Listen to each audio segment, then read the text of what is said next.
Welcome, everyone. Today we're doing a deep dive into a truly classic work, Napoleon Hill's Think and Grow Rich. Right. And it's really not just another self-help book, is it? No, not at all. It's much more a systematic philosophy for achievement, for building wealth, sure. But it's based on hundreds of success stories. People like Andrew Carnegie were key influences. Exactly. And the goal isn't just money.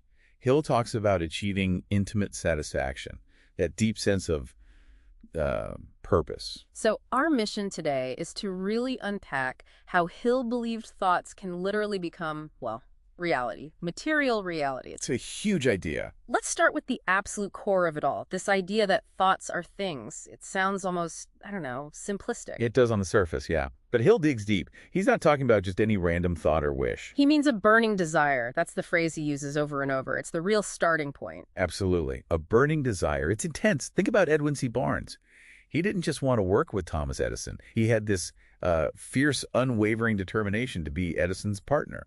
Right. He showed up with basically nothing, stuck around doing menial jobs, but never lost sight of that goal. Partner, not just employee. Yeah, total persistence. It reminds me of that story Hill uses, the commander burning his ships. Yeah. No retreat possible. You force yourself to succeed. Exactly. Yeah. And Hill lays out this practical 6-step method to turn desire into actual riches.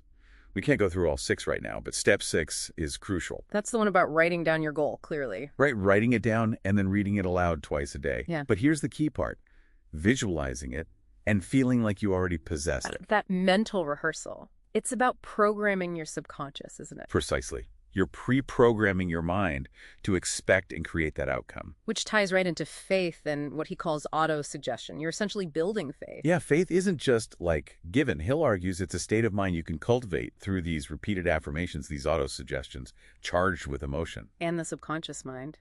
It just takes it all in. That's the fascinating, maybe even slightly scary part. Your subconscious doesn't judge.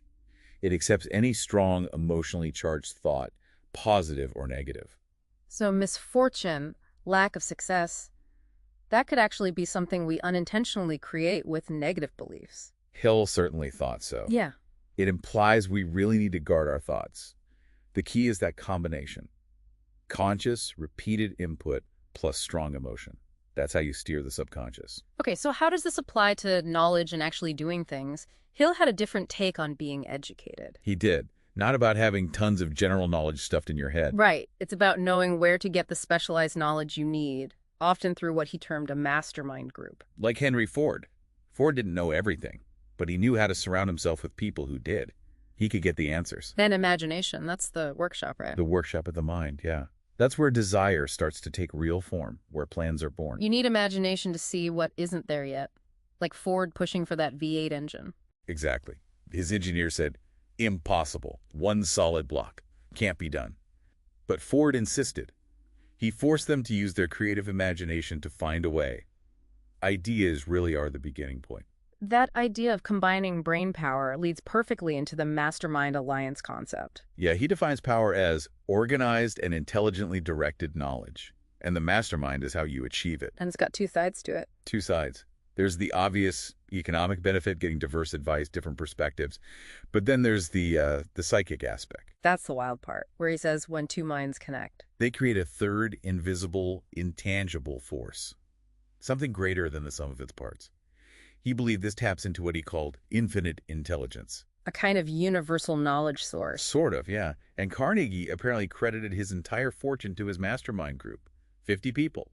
That's amplified brain power. Now, one of Hill's more, let's say, controversial ideas is about sex energy transmutation. Right. It often gets misunderstood. It's not about suppressing sexual energy. It's about redirecting it. Precisely. Redirecting that incredibly powerful drive from purely physical expression towards creative work, intellectual pursuits, building a business. He saw it as a source of genius. He did. He suggested it explains why many people hit their biggest successes later in life, maybe after 40 or 50. They've learned, consciously or not, to channel that potent energy. Interesting.